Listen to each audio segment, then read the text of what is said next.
Ok, então boa noite. Vamos começar nossa aula de hoje para falar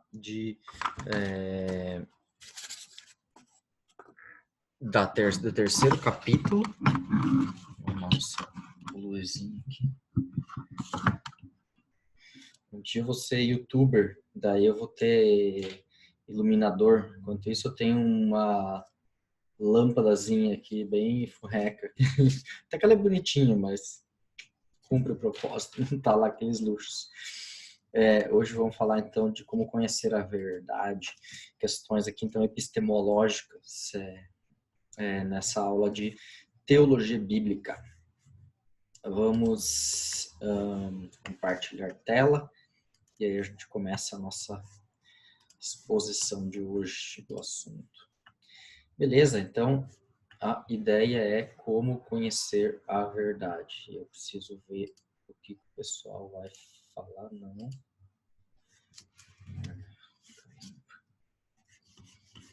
Espera aí, deixa eu fazer um ajuste aqui para que eu possa ver o que vocês escrevem. Aqui o bate-papo. Deixa eu colocar o bate-papo no cantinho da minha tela. Ok, voltando. Agora eu consigo ver o que vocês escrevem. Então, como conhecer a verdade? O texto que aparece na primeira página do capítulo eu achei muito interessante. Deixa eu pegar aqui o livro. Eu achei muito bacana essa citação, esse texto que ele colocou, que não é bem uma citação, mas que ele sempre coloca em itálico, então eu fico um pouco na dúvida se é uma citação, mas eu acho que na verdade é uma espécie de excurso introdutório, alguma coisa assim.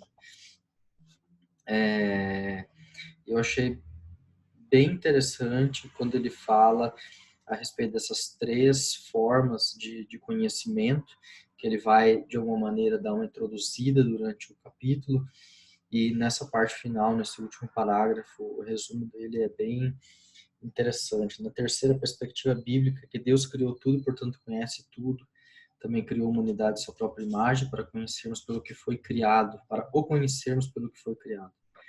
Todos os fatos, incluindo os relativos a nós mesmos, são fatos a respeito de Deus, visto que Ele é o Criador de todos os fatos e lhes dá o significado que tem. A confusão começa por causa do pecado, e aí por aí vai. Mas eu achei duas formulações bem bacanas. Para o conhecermos pelo que foi criado, né? A criação atesta a realidade de Deus. E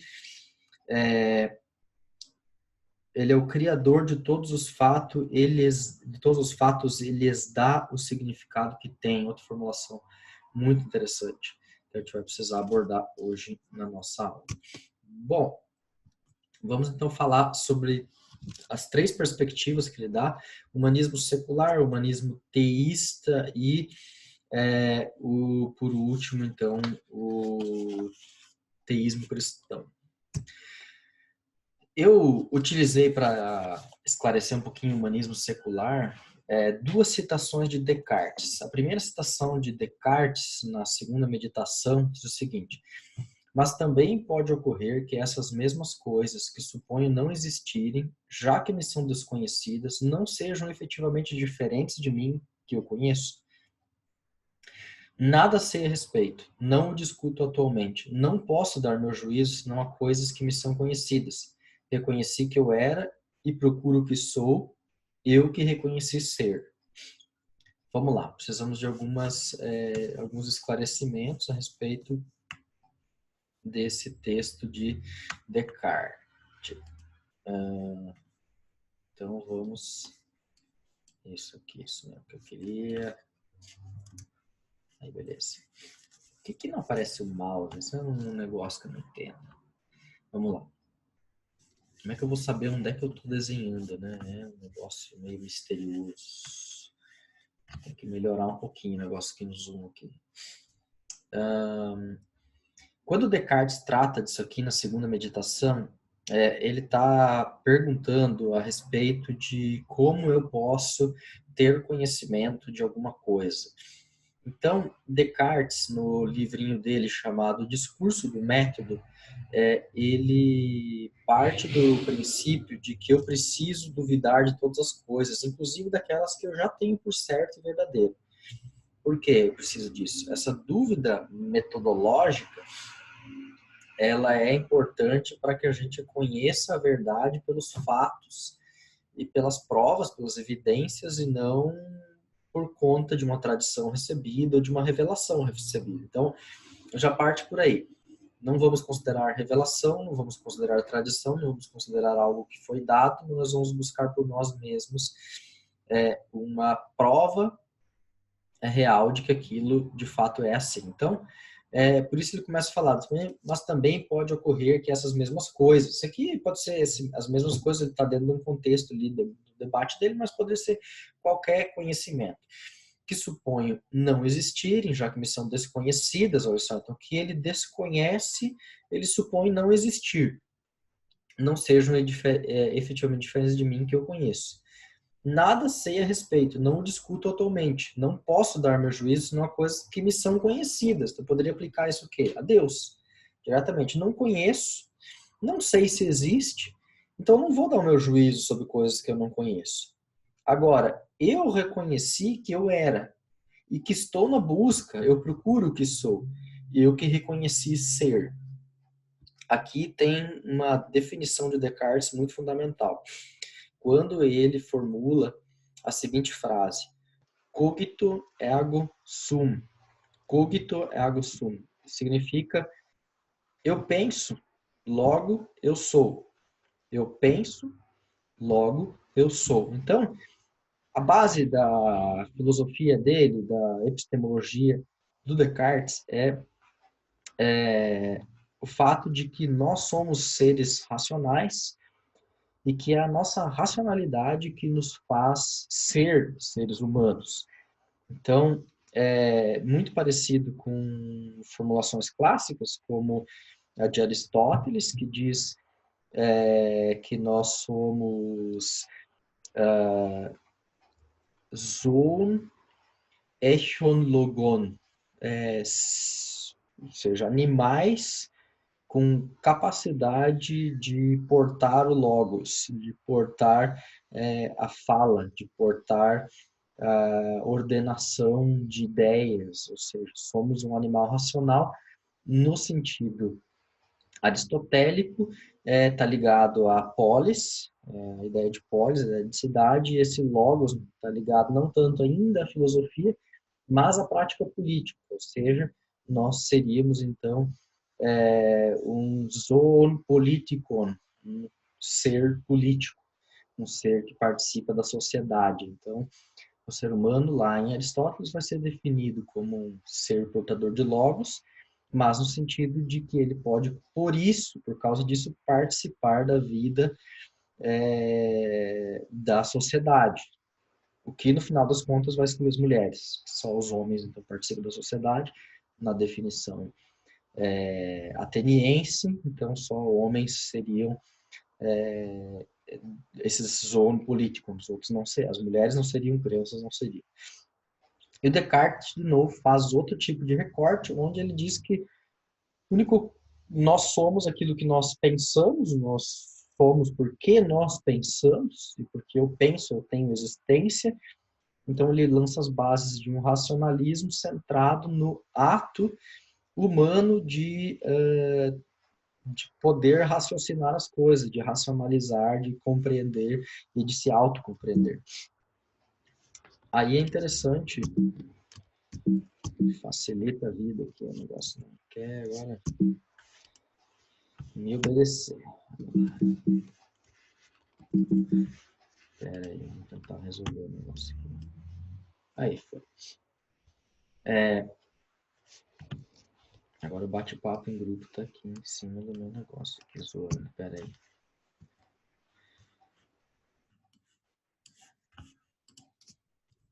Segunda frase, então, do Descartes vai ser: aplicar-me-ei sério. Poxa vida, que zoeira.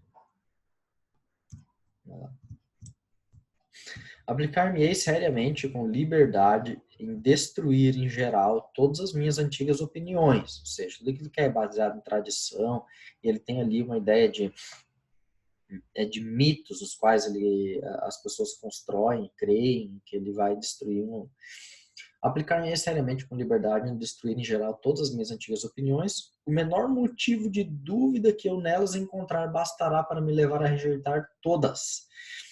Então pensa só o que isso significa, por exemplo, em relação ao conhecimento de Deus, a ressurreição dos mortos, a vida eterna, ao perdão dos pecados. Se houver o menor motivo de dúvida, isso me bastará para me levar a rejeitar todas, visto que a ruína dos alicerces carrega necessariamente consigo todo o resto do edifício.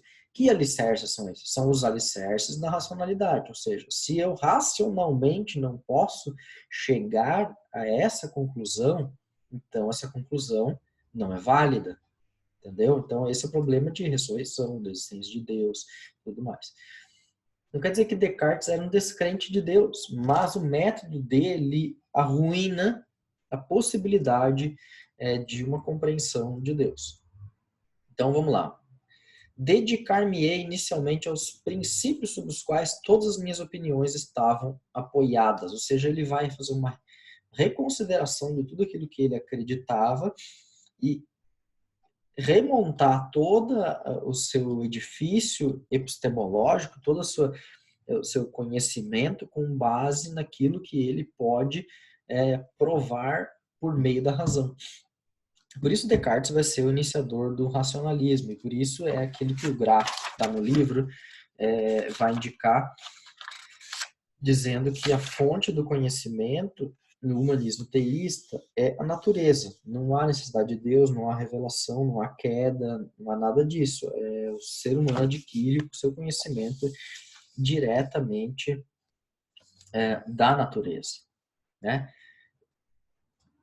Seguindo na mesma linha, na mesma lógica, nós teríamos o método científico do Francis Bacon. Francis Bacon. O Francis Bacon, ele no Novum Organum, ele lança algumas bases. O Novum Organum é basicamente uma série de aforismos, ou seja, frases, parágrafos curtos, onde ele lança as ideias de uma ciência experimental. Ele diz que o que antecedeu a ele havia o método indutivo, havia o método dedutivo, isso vem desde a filosofia de Aristóteles, esse método guiou toda a reflexão. Ele vê que isso não é um problema. O problema dele é que a observação não era a fonte do conhecimento, mas a intuição era a fonte do conhecimento, tá? O que acontece é que geralmente se fazia o seguinte: se lança uma teoria, se lança uma ideia baseada numa intuição, numa percepção, e então essa teoria ela acaba sendo embasada com deduções a partir dela mesma. Ou seja, se o centro da teoria estiver ruim, as deduções não fazem o menor sentido, elas serão ruins. Mas então os argumentos que defendem uma teoria são deduzidos da própria teoria. E o Francis Bacon diz que, cientificamente, isso seria um problema. Por quê? Porque para que eu possa, com certeza, afirmar que uma pedra sempre cai para baixo, eu preciso partir da observação. Não posso partir de uma imaginação. Existe então um gigante debaixo da terra, que ele tem uma corda invisível, ele puxa essa pedra para baixo, alguma coisa desse tipo. Né? Primeiro, não há uma observação sobre isso. Eu estou lançando uma teoria, estou deduzindo dessa teoria de que a corda que o gigante puxa, ela é invisível. Ou seja, porque eu creio que existe um gigante que puxa uma corda, eu preciso dizer que a corda é invisível, porque eu não vejo a corda. E eu preciso inventar um monte de outras coisas para que essa minha teoria faça algum sentido. Esse é o problema da dedução. Então, ele parte da observação. A observação é a fonte do conhecimento. O conhecimento sempre se deriva direto ou indiretamente da experiência sensível, ou seja, eu preciso ver, tocar, perceber, medir, tá? Por isso a gente chama isso de método científico. É a partir daí que as ciências modernas vão se desenvolver. A partir da medição, a partir da possibilidade de repetir o procedimento, tá? Então, a busca pelo conhecimento é um procedimento lógico, algorítmico e rígido, ou seja, uma, um processo químico, por exemplo, uma reação química, você vai separar uma quantidade correta de produto A, produto B, elemento A, elemento B, e você vai submeter a condições normais de temperatura e pressão, ou condições adversas que você vai delimitar e você vai repetir. Isso ele vai ser lógico, ele vai obedecer aquela lógica, ele vai ser algorítmico, os outros terão que repetir o mesmo processo. Eles são rígidos, precisa ser rigorosamente seguido nas suas etapas. Por quê? Porque qualquer diferença vai conduzir a resultados diferentes. Então, para que eu verifique que algo de fato é assim, eu preciso seguir o mesmo procedimento lógico, algorítmico e rígido para chegar, então, a um conhecimento chamado científico. Por quê? Porque ele vai dar sempre o mesmo resultado. Tá? Então, o conhecimento científico é obtido por indução, não por dedução. O que significa isso? Eu parto dos particulares para construir uma ideia geral. Parto dos particulares significa uma pedra cai para baixo. Ok, temos um dado aqui. O que mais nós poderíamos fazer? Vamos botar várias pedras de tamanhos diferentes para verificar se elas sempre caem para baixo. Opa, sempre caem para baixo. Vamos medir a velocidade com que elas caem para baixo. Vamos medir a massa de cada uma delas. Verificar, aferir a massa de cada uma delas, a velocidade de cada uma delas. Vamos aferir o impacto de cada uma. Vamos fazer várias possibilidades. E assim eu vou juntando dados. E esses dados vão construindo, por conseguinte, uma teoria geral, que força igual a massa vezes aceleração. E se força igual a massa vezes aceleração, então, se a massa é variável, a força é variável, eu percebo que a velocidade depende da a velocidade que depende da aceleração do corpo, então eu percebo que nas minhas medições a velocidade sempre é a mesma, então provavelmente a minha aceleração é a mesma. Ou seja, descobrimos que nós temos um G, nós temos um 9,8 lá, nós temos metro por segundo ao quadrado, a gente tem uma gravidade. Tá? Então, conhecimento científico obtido por indução. Por isso também a evolução do conhecimento científico é cumulativa e linear. Seguindo essa ideia da gravidade, você vai perceber, poxa, eu usei aqui, por exemplo, essa fórmula mais simples seria de um movimento retilíneo uniforme. Mas, por exemplo, essa fórmula, como é que ela se daria para partículas subatômicas? Então, eu parto do mesmo princípio, eu preciso construir uma nova mecânica que se ajuste a essa nova condição de descobertas científicas, mas ela é construída com base naquilo que veio antes. Ela é cumulativa e linear. Uma outra questão é que o conhecimento científico é definitivo, ou seja, aquilo que foi uma vez verificado como fato dado, ele não é mais alterável. Tá? É claro, aqui a gente sempre lida com alguns problemas na teoria científica. A mecânica clássica foi tida como definitiva e inalterável desde Newton, né, a mecânica newtoniana, até as teorias da relatividade restrita e geral de Einstein. E ali se lançou as bases da mecânica quântica, e que não é coach quântico e nada dessas bobaginhas. Tá? E quando se lança a ideia de mecânica quântica, a gente tem uma mudança significativa, né, nos enunciados de mecânica, porque não funciona mais da mesma maneira. A gente precisa trabalhar com outras categorias, com outro tipo de comportamento da matéria. E com isso é questionado, o conhecimento científico é definitivo. Quando a gente conhece a mecânica quântica, você vai dizer, bom, aqui olhando da perspectiva da mecânica quântica para a mecânica clássica, eu diria que agora eu tenho um conhecimento que é mais definitivo do que o anterior. Mas ele continua sendo avançado. Não quer dizer que o anterior estava errado, mas o anterior ainda era limitado. Tá? Embora ele é correto, ele é definitivo, mas ele é só definitivo para aquilo que ele se propôs. Ele não consegue ir além daquilo que ele se propôs. Por isso, então, há um limite do conhecimento científico. Outro ponto, a especulação, imaginação, intuição, aspectos metafísicos, a criatividade não devem desempenhar qualquer papel na construção do conhecimento científico. Então, por que aqui?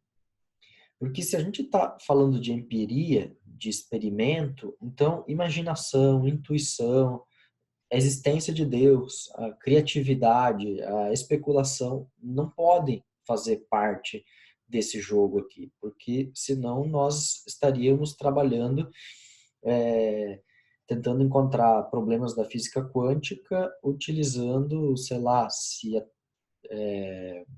enfim, se o gigante está ou não debaixo da Terra, entende? Uma imaginação, uma intuição, um aspecto metafísico que não faz parte.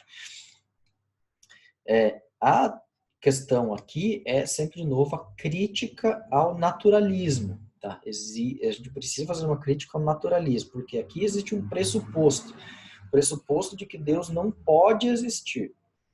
O cristão na ciência, ele vai dizer o seguinte: para o meu experimento científico e para a minha tese, de fato, não necessito que Deus exista para confirmar a minha tese. Mas eu não preciso afirmar como pressuposto que Deus não existe para que a minha tese seja válida. Então, o cristão na ciência, ele pode dizer Deus existe e eu posso enxergar Deus nos dados da minha ciência, porque eu não excluo ele como pressuposto. Mas eu não incluo ele como dado da minha pesquisa para que eu encontre ele mais tarde e eu force assim a pesquisa, entende? É esse ponto aqui que é bastante controverso. Os naturalistas vão dizer que a gente precisa excluir Deus da hipótese de início como pressuposto, e o cristão vai dizer, o teísta vai dizer, eu não posso excluir, embora eu faça uso da dúvida metódica aqui, mas eu vou enxergá-lo nos dados, nos resultados, porque eu não excluí ele como pressuposto. Vamos lá, o que mais? As teorias científicas não são criadas, inventadas ou construídas, mas descobertas através de um conjunto de dados empíricos, que, de novo, a base de tudo é o experimento. Né? São os fatos, os dados que a gente pode auferir. E por último, a ciência e a atividade observacional devem ser neutras, livres de pressupostos e preconceitos. Certo, ok. Mas essa primeira, neutralidade não existe. Segundo, livre de pressupostos ninguém é. Terceiro, ninguém é livre de preconceitos. Eu acho que a gente precisa ser, e aqui é uma crítica à epistemologia da teoria científica, é de que a gente precisa ser cada vez mais conscientes de que posições nós defendemos, quais são os nossos pressupostos e quais são, inclusive, até os nossos preconceitos. E ao partir para a pesquisa de algo, a gente já definir de antemão, perante o meu objeto de pesquisa, quais são os meus pressupostos. Quais são as minhas ideias que eu já tenho? Quais são os meus preconceitos com esse tema? De forma que eu consiga, de alguma maneira, me distanciar deles e não deixá-los interferir diretamente nos resultados da empiria, mas que eu não precise, de alguma maneira, me afastar de mim mesmo no processo de pesquisa, o que também não seria, de alguma forma, bom e correto. Vou agora abrir para vocês perguntarem, porque esse primeiro tópico que já dá pano para manga, ele, eu acho ele bastante complexo em si mesmo. Então, eu vou deixar aqui um pouquinho aberto para vocês. Deixa eu sair aqui do compartilhamento. Se vocês tiverem perguntas, Usa a função de levantar a mão aí que eu habilito o microfone.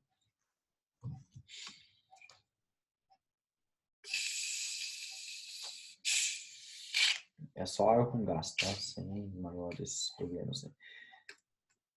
Temos perguntas ou não temos?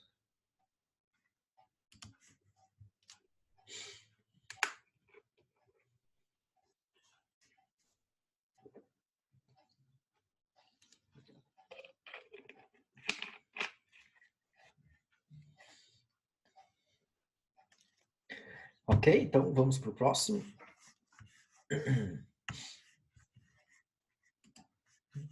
Vamos tratar então agora de humanismo teísta. Humanismo teísta, eu uso como exemplo aqui dois extremos e depois eu quero explicar através da teoria do método histórico crístico na interpretação do Ernst Rush. Existe um extremo existencialista. Tá? O extremo existencialista seria um bultmannianismo extremado. Tá? Então, o Rudolf Bultmann, no programa de demitologização dele, busca uma interpretação existencialista da Bíblia. As escrituras, então, são interpretação das experiências religiosas e não são escrituras históricas, no sentido de que não são fatos históricos, ou se há fatos históricos, eles não são relevantes. O que é relevante é que o que essas pessoas experimentaram em termos de vivência com Deus e como elas interpretaram a sua vivência com Deus, isso que é importante.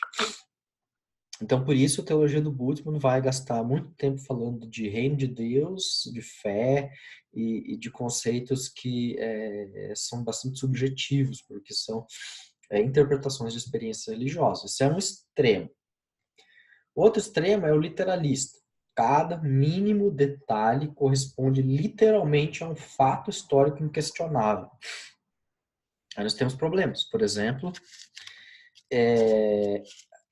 observe a narrativa de natividade, nascimento de Jesus, prenúncio do nascimento de Jesus, de Lucas e de Mateus. Numa você tem a impressão de que Jesus nasce em Nazaré, ou pelo menos se muda para Nazaré depois, nasce não, mas se muda para Nazaré depois, vivia em Belém, nasceu em Belém, se muda para Nazaré depois. E no outro você tem a impressão de que ele vivia em Nazaré, a família vivia em Nazaré, vai para Belém, foge depois, volta para Nazaré. A pergunta é, se a gente precisar olhar para cada mínimo detalhe desses, literalmente como um fato histórico inquestionável, a gente entra numa sinuca insolúvel, tá? Insolúvel.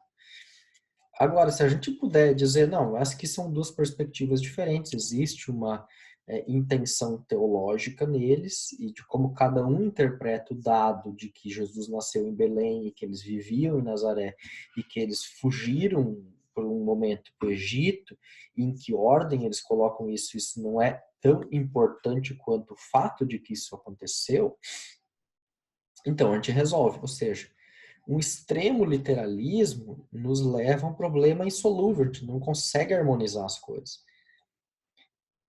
Por outro lado, existe, às vezes, a tendência no extremo literalista a não observar que alguns textos têm um fundamento também existencialista. Por exemplo, a parábola do bom samaritano. Ali existe uma questão de alteridade que precisa ser discutida e que muitas vezes o extremo literalista só vai ver no sentido de dar esmola, dar ajuda e ponto final, não vai perceber a dimensão existencial que está implicada no texto.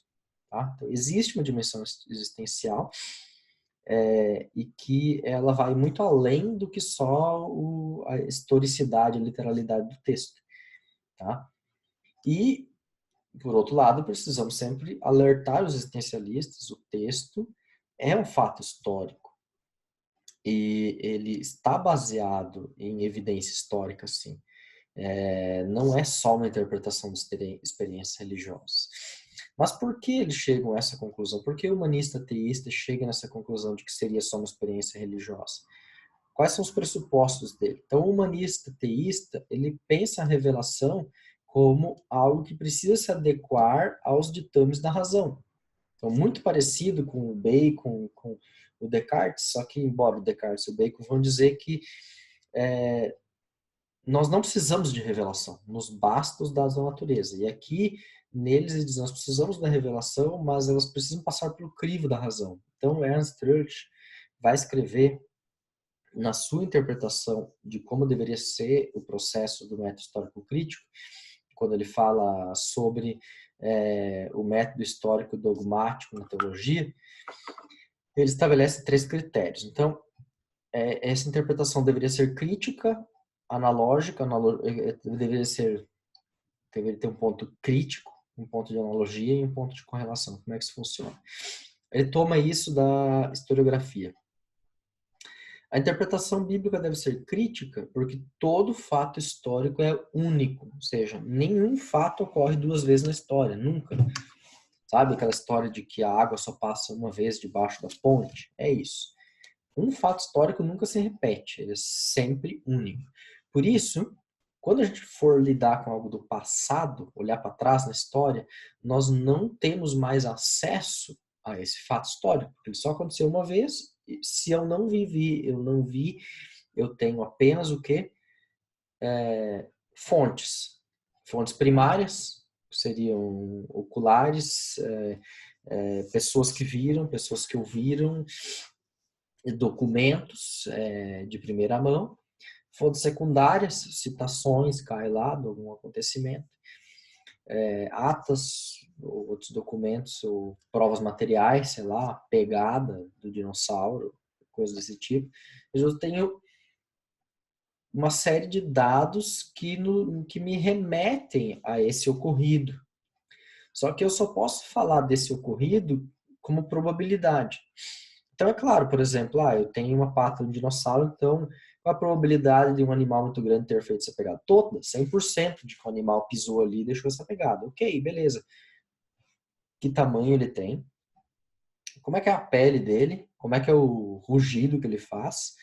Do que ele se alimenta? Tudo isso são probabilidades que a gente vai levantar com base em outros dados. Tá? Então, mesmo vale, por exemplo, que Jesus ressuscitou. Que provas eu tenho disso? O sudário de Turim. Pois é, aí você vai dizer sudário de Turim. Uma linda falsificação da Idade Média ou de fato, algo inequívoco, prova inequívoca da ressurreição de Jesus. Mas eu tenho 500 pessoas que viram ele. Quem são? Tem alguns registros do Novo Testamento. Aí volta de novo. Temos registros do Novo Testamento, mas isso são o quê? Interpretações de experiências religiosas de pessoas que estavam impactadas pela mensagem dele. Então, qual é a probabilidade da ressurreição ser histórica? Vamos baixar aqui, vamos botar lá 50%. Vamos botar em 50%, porque essas pessoas podem ter razão, mas o judeu que disse que não ressuscitou, mas foi roubado o corpo, pode ser que ele tenha razão. Vamos para a próxima etapa da nossa inquirição a respeito da ressurreição de Jesus. Analogia. Relato bíblico, para ser considerado histórico, precisa ser análogo a outro evento histórico. Por quê? Obviamente, não existem 2 eventos históricos iguais, mas existem 2 eventos parecidos na história. Por exemplo, pessoas morrem. Então, pessoas morrem todo dia, a morte é análoga. Morte por crucificação é análoga. O sepultamento judeu, análogo. Tem vários exemplos. Onde é que eu tenho outra pessoa que ressuscitou? Lázaro. Mas Lázaro está no mesmo contexto de fé. Tem ressurreições na mitologia greco-romana. Mas mitologia greco-romana, você acredita, cristão, que a mitologia greco-romana é fundamental da sua fé? Você vai dizer, não acredito. Então, vamos baixar aqui. Não temos, então, um relato fidedigno de ressurreição na história. Vamos baixar, vamos reduzir lá para 10%. Na verdade, já reduzir ali para zero. Né? No fato de não haver analogia histórica, o Trulli já eliminaria. Zeraria 100% a probabilidade disso existir. E por último, a correlação. Esse evento ele é causado por algo anterior, no caso, todo evento é causado por algo e causa efeitos, certo? Então, vamos pensar na ressurreição de Jesus. O que causou a ressurreição de Jesus? Eles vão dizer que a ressurreição de Jesus, na verdade, não é um fato histórico, mas ela foi causada pela necessidade dos discípulos de continuidade da mensagem e de que aquilo que Jesus pregou não morresse ali. E o que causou, o que essa ressurreição causou de efeito na comunidade foi um novo ímpeto de continuar os atos que Jesus iniciou. Então, essa vai ser a interpretação de Trulli a respeito da ressurreição de Jesus, interpretação que vai aparecer no Bultmann e por aí vai, em todos os demais. Você percebe que o método histórico crítico faz? Ele passa pelo crivo da razão, da racionalidade, toda a revelação. O que sobra no final? Pouquíssima coisa. Perguntas sobre essa etapa aqui? Antes de seguirmos para o próximo.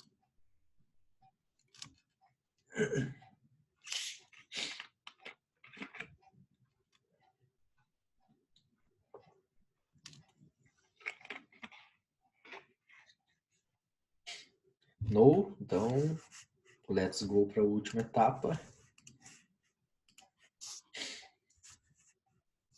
Vamos então para o teísmo cristão.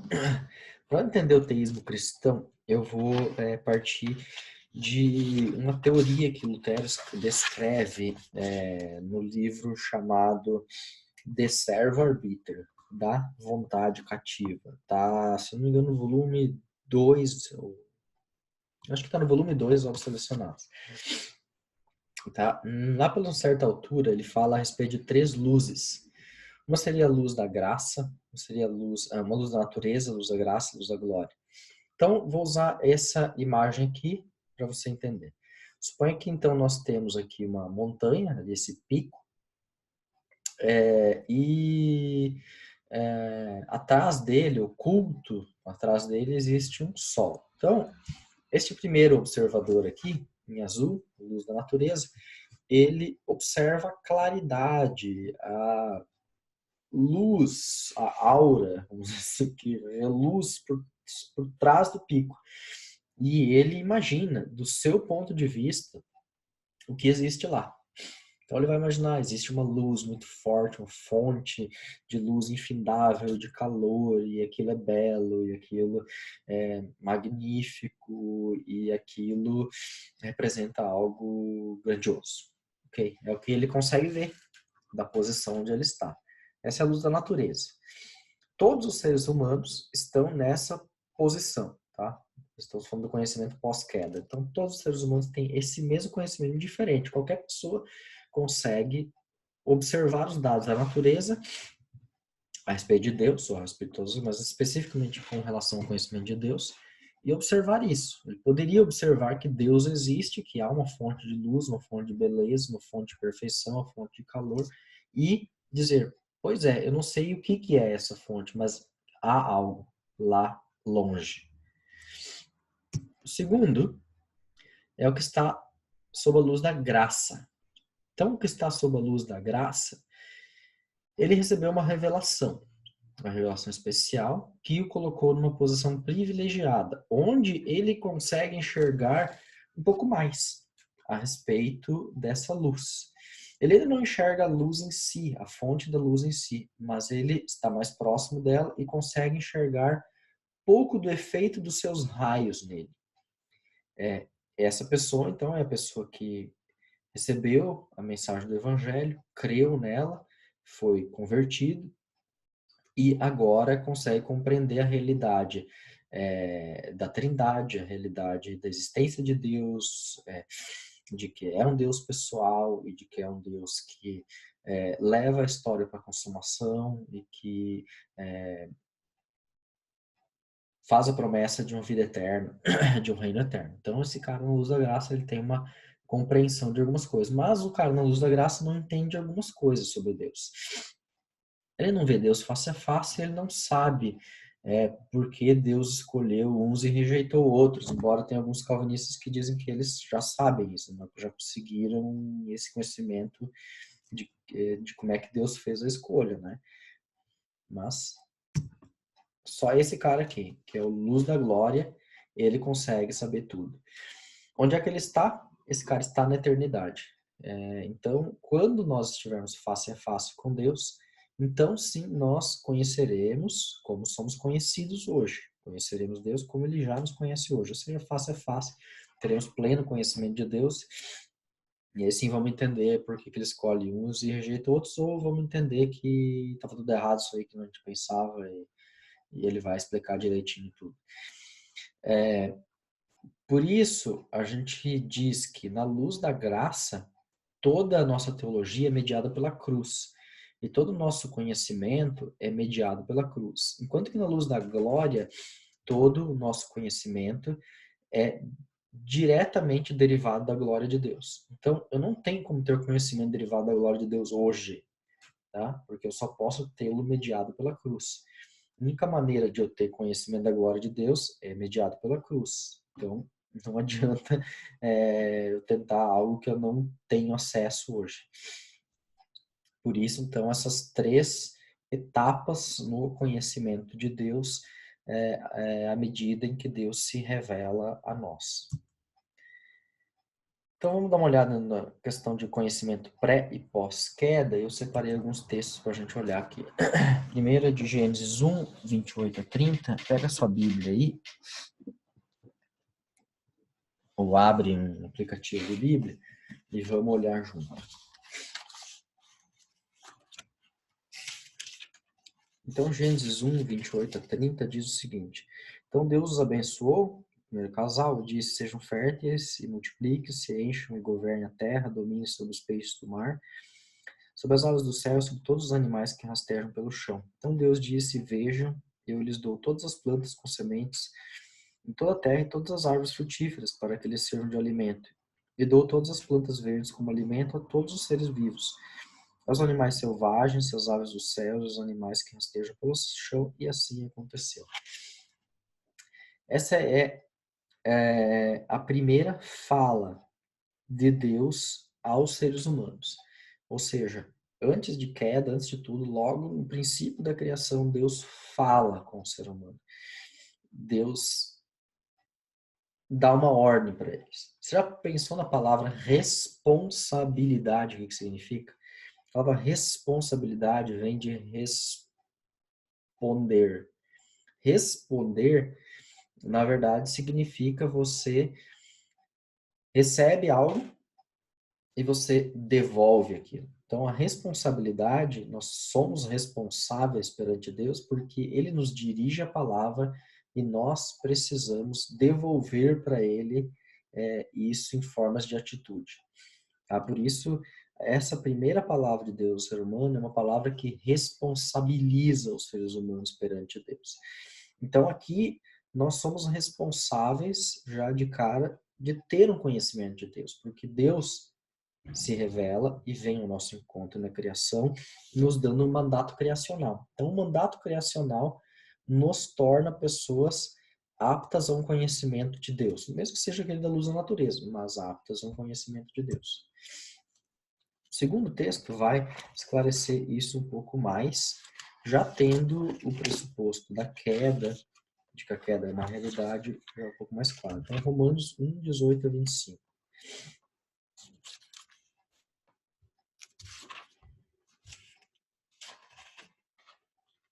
Nesse texto nós lemos: Assim Deus mostra do céu sua ira contra todos os que são pecadores e perversos, que por sua maldade impedem que a verdade seja conhecida. Sabem a verdade a respeito de Deus, pois ele a tornou evidente. Por meio de tudo que ele fez desde a criação do mundo, podem perceber claramente seus atributos invisíveis, seu poder eterno e sua natureza divina. Portanto, não tem desculpa alguma. Sim, eles conheciam algo sobre Deus, mas não adoraram nem lhe agradeceram. Em vez disso, Começaram a inventar ideias tolas e com isso sua mente ficou obscurecida e confusa, dizendo-se sábios, tornaram-se tolos.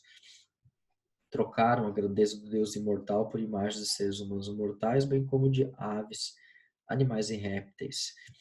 Por isso Deus os entregou aos desejos pecaminosos de seu coração.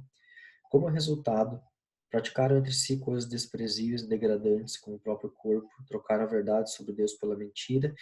Desse modo adoraram e serviram coisas que Deus criou em lugar do Criador, que é digno de louvor eterno. Amém. Então percebe o seguinte: há um conhecimento de Deus dado pelo próprio Deus desde o princípio. Por conta de os seres humanos tendo conhecido essa verdade nos seus corações, através dos atributos invisíveis de Deus, né, o solzinho lá, que eu não vi o sol, mas eu vi os efeitos do sol. Então, por causa dos efeitos de Deus na criação, eu poderia saber que existe algo a mais, eu poderia ver que o universo caminha para um telos, para uma finalidade, eu poderia ver que as leis da física me mostram que há um direcionamento, que há um caminho. Eu poderia dizer, há algo. Mas por eu não ter dito que há algo, então eu sou culpado de pecado. Eu sou condenado aqui. Mas, não bastando isso, não bastando só não reconhecer, e porque nós não reconhecemos, Deus nos entregou aos nossos desejos para que a gente cultuasse os ídolos que nós mesmos criamos para nós mesmos. E assim trocamos a verdade de Deus pela mentira. Ou seja, o conhecimento que era possível ao ser humano, ainda assim Deus permite que a idolatria aconteça como forma de punição por não buscarmos a Deus verdadeiro ou reconhecermos a sua verdade. Então, a queda, ela obscurece o conhecimento da verdade, e especialmente o conhecimento de Deus, conhecimento natural e conhecimento da verdade de Deus, porque ela nos faz desviar do amor a Deus, que é o que a palavra requer, o que Deus requer, e perverte isso em amor a si mesmo, o amor às coisas que nós desejamos. Então a gente acaba se tornando adoradores do nosso próprio umbigo e dos ídolos que a gente cria para nós. Vamos ver então 1 Coríntios 13, qual é a perspectiva de futuro. Se a gente for olhar agora o conhecimento hoje, ele é limitado, mas de que tipo de conhecimento Deus está falando que nos é possível?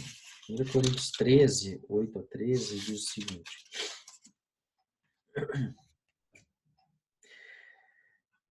Um dia, profecia, línguas e conhecimento desaparecerão e cessarão, mas o amor durará para sempre. Agora, nosso conhecimento é parcial e incompleto, e até mesmo o dom da profecia revela apenas uma parte do todo. Mas quando vier o que é perfeito, essas coisas imperfeitas desaparecerão. Quando eu era criança, falava, pensava e raciocinava como criança. Mas quando me tornei homem, deixei para trás as coisas de criança. Agora vemos de modo imperfeito, como um reflexo no espelho, mas então veremos tudo face a face. Tudo que sei agora é parcial e incompleto, mas conhecerei tudo plenamente, assim como Deus já me conhece plenamente. Três coisas, na verdade, permanecerão: a fé, a esperança e o amor, e a maior delas é o amor. Perceba ali que já tem conhecimento perfeito, né? Porque o pessoal diz que os dons cessaram quando as coisas imperfeitas desaparecem, então nós já temos conhecimento perfeito, porque a gente já sabe quem é eleito e quem não é. Opa, zoeira com os calvinistas, desculpa. Eu sou zoeiro com calvinista, tá? Deixa quieto aí, embora eu seja monergista sempre, mas eu gosto de uma zoadinha deles. Deixando o sensacionismo e o continuismo de lado, vamos ver o que nos importa aqui, que é a questão do conhecimento. Há hoje um conhecimento parcial, incompleto da realidade de Deus. E esse conhecimento parcial é mostrado aqui, olha, até mesmo o dom de profecia e as profecias dadas por Deus demonstram que o conhecimento é parcial, porque mesmo o profeta não tem um conhecimento profundo e completo de Deus, mas apenas aquele ponto onde Deus revela. E então ele mostra aqui, olha, ele dá dois exemplos. Primeiro, quando eu era criança, eu conhecia como criança, agora conheço como adulto. E o outro é o espelho, que na época era uma espécie de metal polido que tinha uma imagem tão imperfeita, né? Não tínhamos esses espelhos, que ainda assim os nossos espelhos são, embora muito bons, comparado com os espelhos da época de Paulo, não tem certas deformações, né? Então, nós vemos um reflexo no espelho, mas ainda assim não é uma perfeição. Um dia nós veremos face a face. Tudo que sei agora é parcial e incompleto, mas um dia eu conhecerei tudo plenamente como sou por Deus conhecido plenamente. Então nós caminhamos, nós temos um conhecimento hoje de Deus, ele é parcial, a gente cresce no conhecimento de Deus, mas um dia ele será suplantado pelo conhecimento pleno de Deus. E por último, Romanos 8, 18 a 23.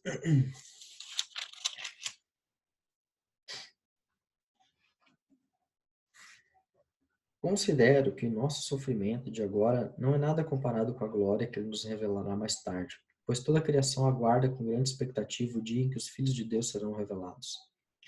Toda a criação, não por vontade própria, foi submetida por Deus a uma existência fútil, na esperança de que com os filhos de Deus a criação seja gloriosamente liberta da decadência que escraviza, pois sabemos que até agora toda a criação geme como dores de parto. E nós, os que cremos, também gememos, embora tenhamos o Espírito em nós como antecipação da glória futura, pois aguardamos ansiosos pelo dia em que desfrutaremos nossos direitos de adoção, incluindo a redenção de nosso corpo. Aqui estou falando de revelação, de redenção, de vida eterna e dos efeitos cósmicos e criacionais, né, na natureza dessa revelação dos filhos de Deus. Ou seja, há uma expectativa de toda a criação de que a revelação plena da filiação e da regeneração de todas as coisas aconteça. Então, o mundo caminha para uma glória futura que não será conquistada por meio de ação social, política ou eclesial, mas será algo que Deus fará em nosso meio. Então, há uma expectativa por essa revelação plena dos filhos de Deus. Então, nosso conhecimento hoje é parcial, e nesse conhecimento parcial, nós já buscamos aqui deixar marcas e sementes do reino de Deus e da ética do reino e do seguimento de Jesus, mas a criação geme e a criação aguarda com grande expectativa o dia da revelação plena para que ela possa voltar a gozar dos dias da sua plenitude na criação, embora será criada novamente, ou seja, aquilo que um dia, aquilo que hoje não existirá mais, será suplantado por algo novo.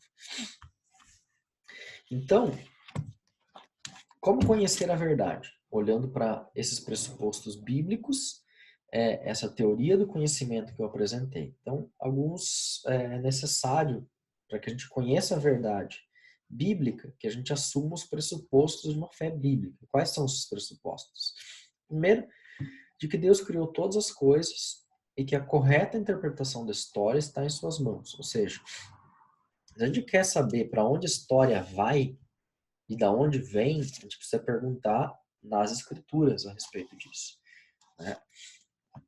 Se a gente quer perguntar como Deus criou, aí você pode perguntar para a ciência, mas se você quer saber da onde vem e para onde vai, essa resposta a ciência não te dá. E essa você só vai buscar na sua fé bíblica nas escrituras. A segundo pressuposto é que, como somos imagem e semelhança de Deus, nossa interpretação é dependente da interpretação de Deus. Ou seja, nós não somos autônomos na nossa interpretação, mas a nossa interpretação, ela é dada por Deus. É Deus quem nos revela a sua vontade por meio da Escritura. Aí entra um terceiro elemento que é importante sempre mencionar, que o nosso pecado impede uma imagem clara da interpretação divina. Ou seja, embora Deus nos dê essa interpretação correta, nós não conseguimos alcançar, entender e viver essa interpretação correta por causa do pecado. Assim, é necessário a revelação de Cristo que nos permite tornar a ver aquilo que precisamos para a nossa salvação e para uma vida em santidade. Ainda que a gente não vá conseguir plenamente tudo isso, mas aquilo que Cristo nos revela, aquilo que Ele nos dá por meio dos benefícios dele na cruz, são suficientes para que a gente caminhe em direção à vida eterna. E nesse caminho, somos selados pelo Espírito Santo, que nos guia para uma compreensão correta das Escrituras. Embora a gente discorde de cessacionismo e continuismo, como eu brinquei antes, ou a respeito das doutrinas da predestinação, nos seus mínimos detalhes, embora eu creia na predestinação, mas não da maneira como alguns calvinistas, nós caminhamos por meio do Espírito Santo para uma compreensão correta das Escrituras, onde entendemos que a salvação é pela graça de Deus, é pela revelação do Filho de Deus, é por causa da cruz de Cristo, é dádiva e presente imerecido para mim que eu não posso, por meio das minhas obras, da minha justiça própria, conquistar. Então, nesse sentido, percebe que a gente caminha para uma compreensão correta das Escrituras. A gente não vai cair em hipergraça, nem no legalismo, porque ambas essas tendências vão nos carregar para uma interpretação incorreta das Escrituras. Né? E temos uma clareza de que na eternidade conheceremos em plenitude a Deus, assim como Ele nos conhece em plenitude hoje. Perguntas, pessoal, para encerrarmos esse capítulo.